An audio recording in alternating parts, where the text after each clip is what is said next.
Good morning, everyone. Welcome to this morning's reading session. I hope you're well. I hope you are refreshed and ready to start the day. The ally for this lesson is to learn about using conjunctions in character descriptions.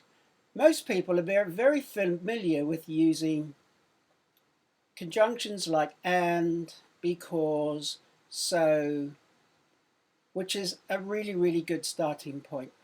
Why are they important? Well, they help connect sentences. So we are now going to focus today on using conjunctions, in fact, identifying them, and then tomorrow using them in your writing. So before we begin, are you ready to start? Do you have your pen or pencil, your paper or book? And use the pause button when you need to. So tomorrow we will be focusing on writing a character description. So all of the skills that you've used and implemented this week, you're going to begin to use in your writing tomorrow. So hopefully you've taken lots of ideas, you understand them, and you'll be able to magpie them in your writing tomorrow. Now, last week we had the focus of ensuring that you were familiar and understood and knew how to use poetic devices. Your poetry that you produced showed that you could use poetic devices, so things like similes, metaphors, alliteration, onomatopoeia, repetition, appeared in your poetry.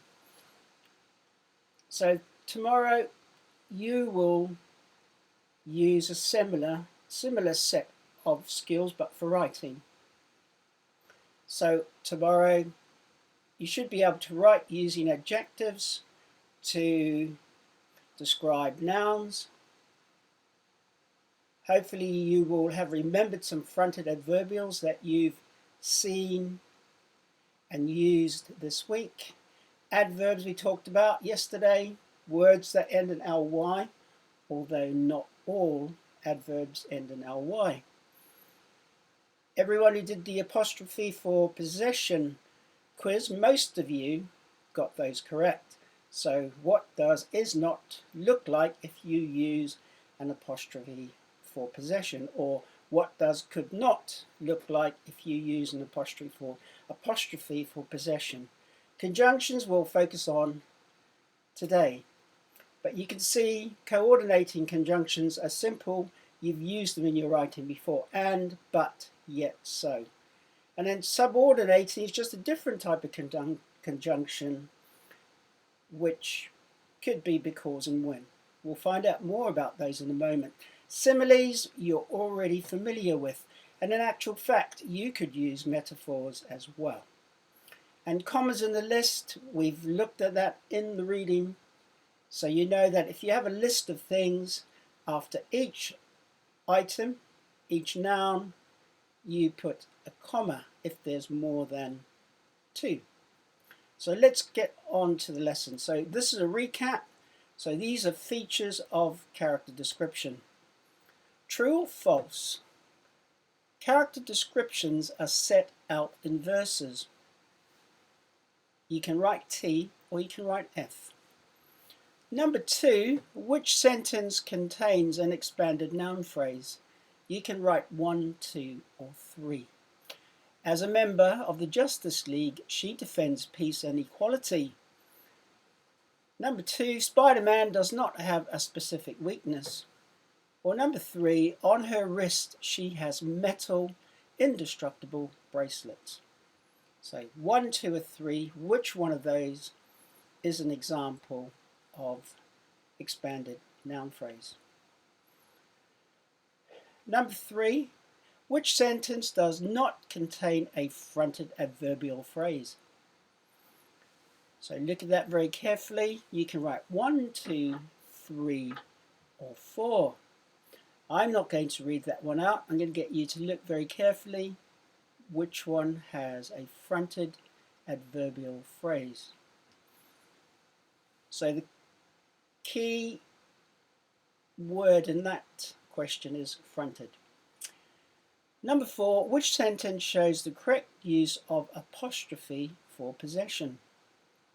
So if you read that, you can write 1, 2, 3, or 4. So do you remember apostrophe for possession? Where does it go? Why do we use it? Let's move on. Press the pause button if you need to. Tick one of the options below that is not a feature of character descriptions. So not a feature. 1, conjunctions. 2, number list of instructions. 3, expanded noun phrases. 4, apostrophe for possession. 5, fronted adverbial phrases. 6, commas in a list. Did you manage to get those? Okay, I will count to 5 and let's mark these right now. So 1, 2, 3, 4, 5. Right, number 1, false. Character descriptions are not set out in verses. Poems are written or set out in verses. Number 2, which sentence contains an expanded noun phrase? It's number 3. On her wrist, she has metal, indestructible bracelets. So we have wrist could be the noun, and then we have metal, indestructible. Those are the adjectives which describe the noun, which is the bracelets. Okay, let's move to the next one. Which sentence does not contain a fronted adverbial phrase? Did you pick which one that was? Well, as a member of the Justice League, comma, that's definitely a fronted adverbial phrase. Spider-Man does not have a specific weakness. Well, there's no comma at all, which shows that there's a fronted adverbial phrase. So number 2 is the one that you should have spotted for that question. So number 2. All the other sentences have a fronted adverbial. We know that because we can read on her wrist, comma, too many people surprised, comma. Let's move to number 4. Which sentence shows the correct use of an apostrophe for possession? Well, you're looking for an apostrophe between the M and the S. And yes, number 3, Spider-Man's costume. The apostrophe, if I'm correct, is between the M and the S. So it's number 3. And last of all, number 4, it's number 2. In a feature of character descriptions, you do not have numbered lists of instructions. Let's move on. Okay, the word of the day, selflessly. Well, if you look at the root word to that, you can see the word self. Self is about you. If you're selfless, it means that you're not selfish or unselfish, or you're considerate or altruistic. So selflessly, he chooses to use his abilities to protect the people of New York from crime and evil. What's the opposite to selflessly? Well, it'd be selfish, inconsiderate, or mean. How do we use selflessly in another sentence? Well, during the pandemic, there are so many important people who have been working all the way through. So we can use selflessly in this sentence. The key workers work selflessly to support our country. So they've been unselfish, they've been considerate throughout the whole time. And we're very fortunate that these key workers have been able to continue to work. Okay, here's the SPAG focus today. What are conjunctions? Well, a conjunction is a word used to connect words, phrases, or clauses. Now, if you're unsure about phrases, phrases are just groups of words, and clauses are parts of a sentence. So there are two types of conjunctions: coordinating conjunctions and subordinating conjunctions. Well, how do you know the difference? Coordinating conjunctions are words that link together parts of a sentence. So here are examples of coordinating conjunctions, and I'm sure all of you use these conjunctions in your writing. The only two that probably are not that common are nor and yet, but I'm sure everyone has used for and but and or in their writing. Right, they are used to join together two clauses in a sentence. However, the clauses need to make sense on their own. For example, it was a sunny day.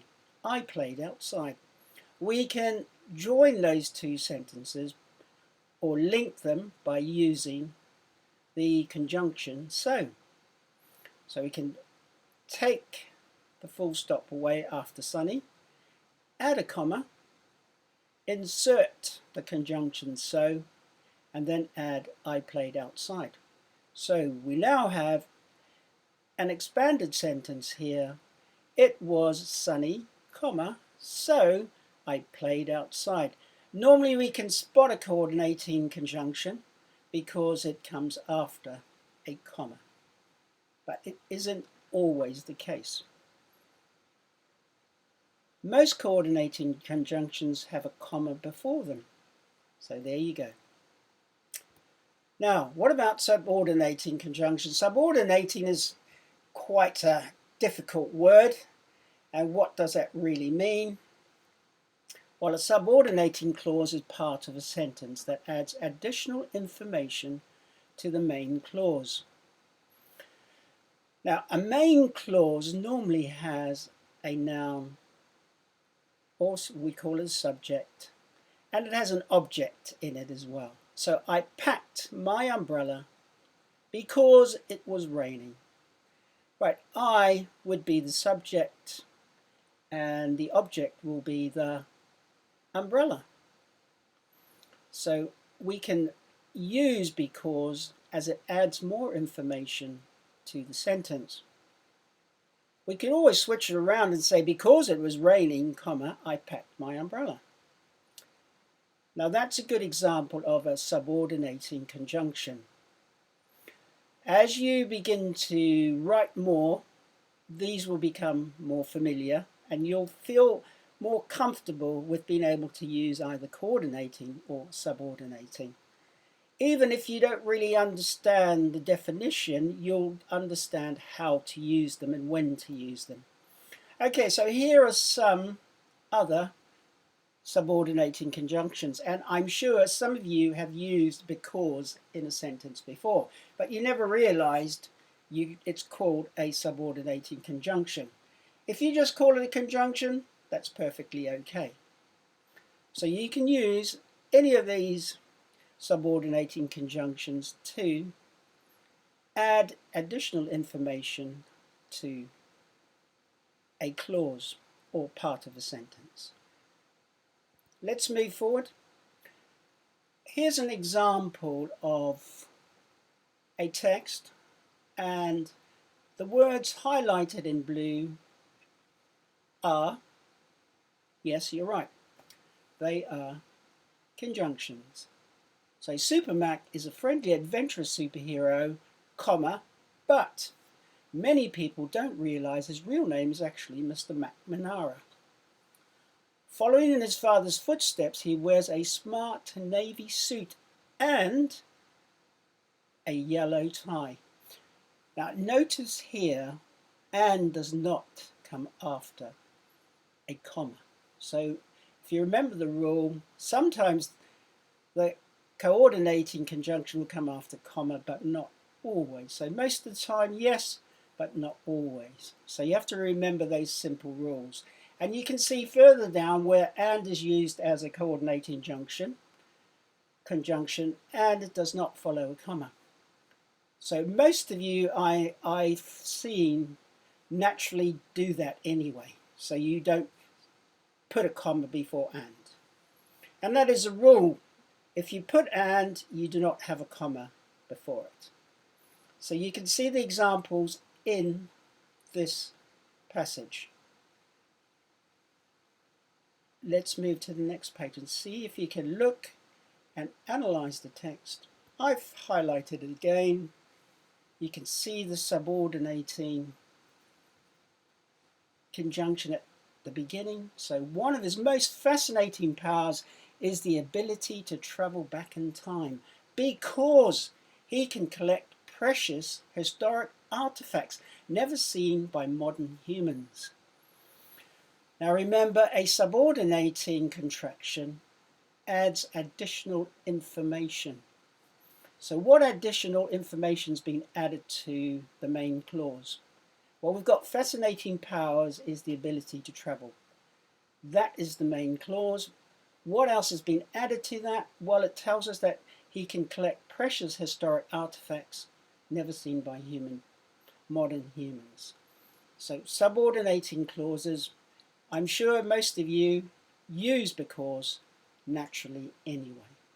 So now you know it's called a subordinating, conjunction, so that's really good. If you can't remember subordinating, as long as you remember it is a conjunction.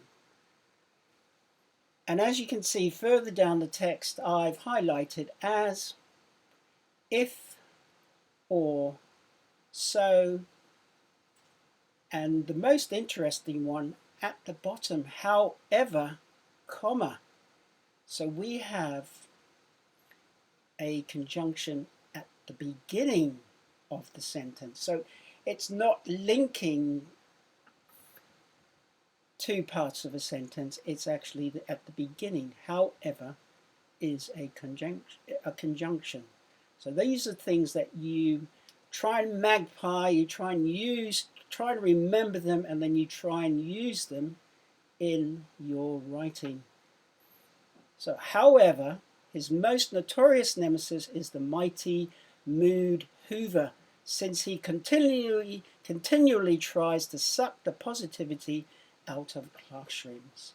So I'm going to let you read that in your own time, and we're going to move forward. But you can see that if you have a piece of writing in front of you, if you're reading something, you should be able to naturally recognize things like similes, metaphors, repetition, onomatopoeia, alliteration, and conjunctions.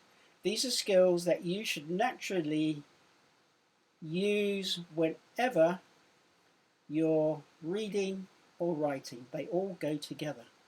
So your toolkit is expanding. You've got more and more skills, more knowledge, and more understanding, which means that your reading and your writing will improve immensely. Right, let's move forward. Here's a task. Each sentence below has a coordinating conjunction. Write down the two clauses that form the sentences. Okay, what does that mean? Super Mac is a friendly, adventurous superhero, comma, but many people don't realize his real name is actually Mr. McNamara. Can you write the two sentences that would appear if we did not use the coordinating conjunction but? What would the two sentences be if we did not use the conjunction but to link them? So I'm going to move forward. You can always pause, write down the two sentences, and then start again. Or you can do this in your own time. Here's your second example. Mr. McNamara doesn't want everyone to know his real name, comma, so he calls himself Super Mac. Once again, if the conjunction or the coordinating conjunction so wasn't there, what would be the two clauses that form the sentence? That should be fairly straightforward. I'm going to move on. So press the pause button if you need to, because it'll take too long to wait. Important information. The two clauses make sense by themselves. The coordinating conjunction joins two clauses together. There you go. So if you take out the conjunction, the coordinating conjunction, the two clauses, your sentences that you're writing now will make sense. Right, subordinating conjunction. Every day he wears a red cape because it helps him to fly as fast as lightning. Because is the subordinating conjunction. You saw it in the list. So the subordinating conjunction is the word that is used to join the subordinating clause to the sentence. Well, the subordinating clause is that all the words that go after the word because that's the additional information that's been added to the first clause. We call it the main clause because there's a subject, which is he, and there's an object, which is the red cape. That's the main clause. And then we get more information after that, because we discover the red cape helps him to fly as fast as lightning. So that's the additional information given. Okay, here is a task for you. And I've put down the coordinating conjunctions at the top, and below you can see the subordinating conjunctions, just so that you don't have to completely remember now which one's the coordinating and which one's the subordinating. Right, this means he can visit classrooms across the country. There is a teacher in need. So can you find a conjunction to put in that space? You can look at the list below. You've got coordinating and subordinating conjunctions. Which one could you put in the empty space? Right, let's have a quick check. I think if you just write the conjunction, don't write the whole sentence, that would make a lot of sense. So, well, let's have a look. If you used when, correct. This means he can visit classrooms across the country when there is a teacher in need. When you read it, it makes sense. So when is a good conjunction. And of course it's a subordinating conjunction because you're adding extra information. This means he can visit classrooms across the country if there is a teacher in need. And did anyone get whenever? This means he can visit classrooms across the country whenever there is a teacher in need. So there are options for this particular task. Let's move forward. Right, this is your work for today. So you're using coordinating and subordinating conjunctions. So this one here, you have the coordinating conjunctions above. Which ones can you use in the sentences provided? Rather than write the whole sentence out, you can just put the word in. And below, choose a subordinating conjunction. You have the conjunctions that you could possibly use. Use the conjunction depending on your sentence. So that will be your first task of the day. Let's move forward again. And this is using coordinating and subordinating conjunctions again. Which of these sentences uses the correct conjunction? So you need to have a look. Read the sentences very carefully, because a lot of this is just really looking carefully as to how they've written the sentence. So I might say punctuation could be important, so you decide. And also, if you recognize your conjunctions, it would help. Number 2, which conjunction could be used to complete the sentence? So you choose A, B, C, or D. His incredible ability of high speed making Marking allows them to provide instant feedback, whatever the conjunction is, children can achieve and exceed in all lessons. And number 3, similar thing. Is it A, B, C, or D? Going to carry on moving forward. Same thing again. You have examples of coordinating conjunctions below. Apply them. It says here, match part A with part B and choose a suitable conjunction to create your new sentence. So for example, thousands of children have been amazed by his time traveling skills. Now you need to find the sentence in column B on the right hand side that goes with that sentence. When you find it, you then need to find a conjunction that you would use to link the two together. So take your time. Once again, work slowly, think before you do, analyze the writing, and then check which conjunction you could use. Right, so key features are things that you will need to do or use tomorrow in your writing. So once again, when you've completed your work, I look forward to seeing it. Thank you very much to everyone who submitted work this week. It's great to see that people are developing their knowledge, their skills, and their understanding. I know that's happening because I can see you are applying it in your work, and that's the important thing. Once you develop that understanding, you'll become more confident, which then means that your work will become more descriptive, more accurate, and you will become a more successful reader and writer. Enjoy the rest of your day. Thank you very much. Speak to you tomorrow. Bye for now.